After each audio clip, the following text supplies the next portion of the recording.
السلام علیکم. ابرار رشید آپ کی خدمت میں ایک مرتبہ پھر حاضر ہے، اور میں اس ویڈیو کے آغاز میں ہی ایک دو چیزوں کی وضاحت کرنا چاہوں گا. ایک تو یہ کہ جتنے لوگوں نے بھی اپنا واٹس ایپ یا ٹیلی فون نمبر مجھے فارورڈ کیا ہے، جن کو کھانے کی ضرورت پڑ سکتی ہے رمضان یا رمضان سے پہلے، تو آپ یقین کیجئے کہ میں نے وہ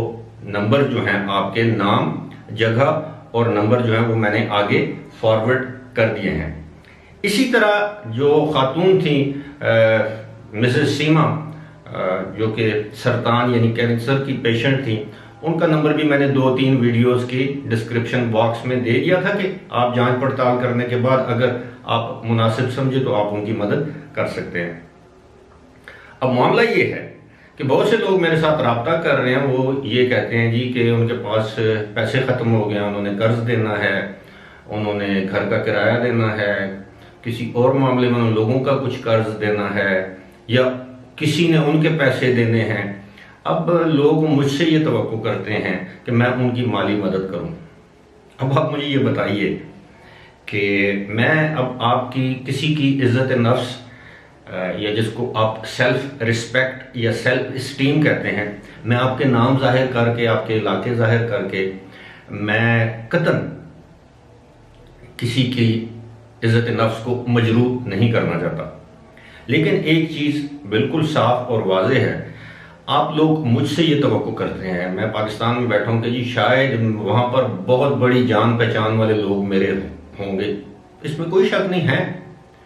میری جان پہچان والے اچھے کھاتے پیتے لوگ ہیں. لیکن اب میں ان سے یہ توقع کروں کہ وہ اپنے پیسے بانٹتے پھریں،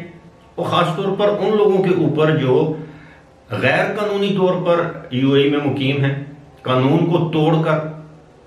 ان کے ویزے کینسل ہو چکے ہیں، ان کے کریڈٹ کارڈ، ان کی نوکریاں ختم ہو چکی ہیں، لیکن وہ دبئی نہیں چھوڑنا چاہ رہے، شارجہ نہیں چھوڑنا چاہ رہے، یا جس بھی ریاست میں وہ رہائش پذیر ہیں، اور وہ توقع یہ کرتے ہیں کہ کوئی دوسرا شخص ان کی مدد کو آئے. مجھے معلوم ہے کہ آپ کے حالات ٹھیک نہیں ہیں، تو ظاہر ہے کوئی شخص اسی وقت کسی دوسرے شخص سے مانگنے پر مجبور ہو جاتا ہے جب اس کے گھر فاقے ڈیرا ڈال دیں یا حالات اس کے اس قدر خراب ہو جائیں. اب ہم لوگ جو پاکستان میں بیٹھے ہوئے ہیں وہ تو یہی سمجھتے ہیں کہ یہ فلاں شخص دیکھیں یہ دبئی میں ہے، شارجہ میں ہے، اور وہ مزے کر رہا ہے، اور جبکہ حقیقت کی جو صورتحال اس کے بالکل برعکس ہے. یہ بات کرنے کا مقصد صرف یہ تھا، میں کسی کی ذات پر کوئی تنقید نہیں کرنا چاہتا، نہ ہی اس کا مجھے حق حاصل ہے. لیکن مجھے بڑا افسوس ہوتا ہے جب خواتین یعنی جو ای میل کا جو آئی ڈی ہے وہ جس نام سے بنا ہوگا وہ مرد کے نام کا بنا ہوگا، لیکن اس کے اندر خواتین بن کے مجھے میسج کیے جاتے ہیں کہ میں بڑی مجبور ہوں. میں آپ دیکھیں، بات یہ ہے کہ جو بھی مجبور ہے اللہ تعالیٰ ہم سب کی پریشانیاں مشکلات دور کرے، آمین. لیکن ایک چیز میں آپ کو واضح طور پر بتا دوں کہ کوئی بھی شخص، یہاں تک کہ اگر کوئی مجھے یہ کہہ دے، خاتون مجھے یہ کہہ دے کہ مجھے کینسر کی بیماری ہے، تو ظاہر ہے بحیثیت انسان اور مسلمان جب وہ میرے ملک کی ہو تو میرا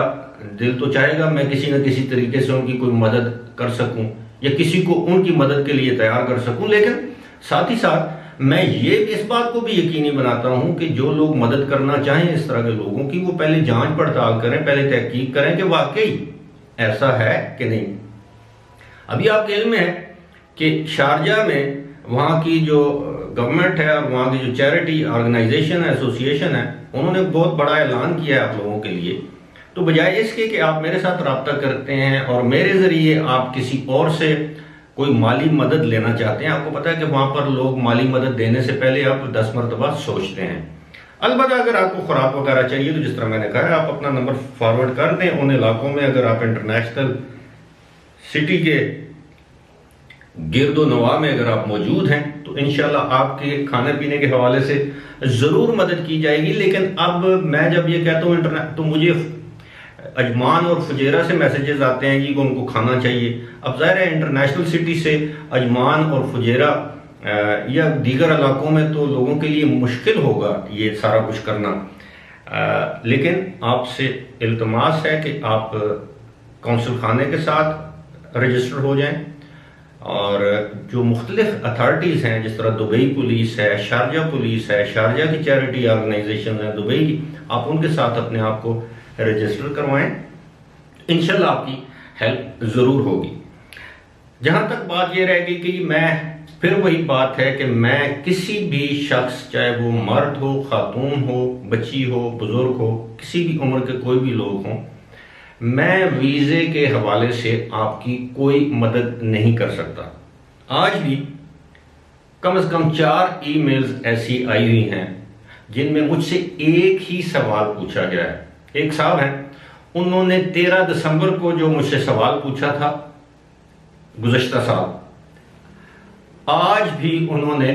اسی سوال کو مختلف انداز میں پوچھا ہے کہ جناب ہمیں یہ بتایا جائے کہ یو اے ای کے وزٹ ویزے اور ورک ویزے کب تک کھلیں گے، اور میرا جواب وہی ہوتا ہے کہ جی ورک ویزے تو کھلنے کا فی الحال کوئی امکان نہیں ہے، وزٹ ویزے کبھی جاری ہونا شروع ہو جاتے ہیں، کبھی وزٹ ویزے بھی جاری ہونا بند ہو جاتے ہیں، تو it all depends on the situation. لیکن میرا ذاتی خیال یہ ہے کہ عید کے بعد، عید الفطر کے بعد جو وزٹ ویزے ہیں وہ کسی حد تک کھلنا شروع ہو جائیں گے، اور ان میں جو وزٹ ویزوں میں کہ اجراء میں جو تیزی آئے گی وہ آپ کو نظر آئے گی کم از کم اگست اور ستمبر کے مہینوں میں، کیونکہ آگے اکتوبر میں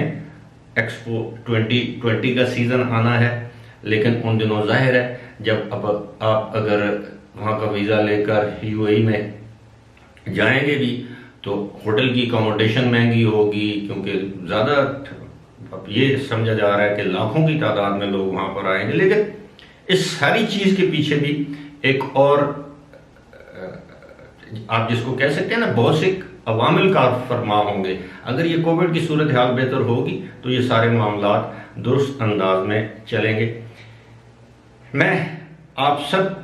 کا شکریہ ادا کرتے ہوئے میں آپ سے ایک مرتبہ پھر گزارش کروں گا کہ اگر آپ کسی کو جانتے ہیں جس کو یہ جو میں نے ایریاز بتائے ہیں انٹرنیشنل سٹی کے اور ورسان کا جو علاقہ ہے، یہاں اگر آپ کسی کو جانتے ہیں جو جس شخص کو کھانے پینے کی ضرورت ہے،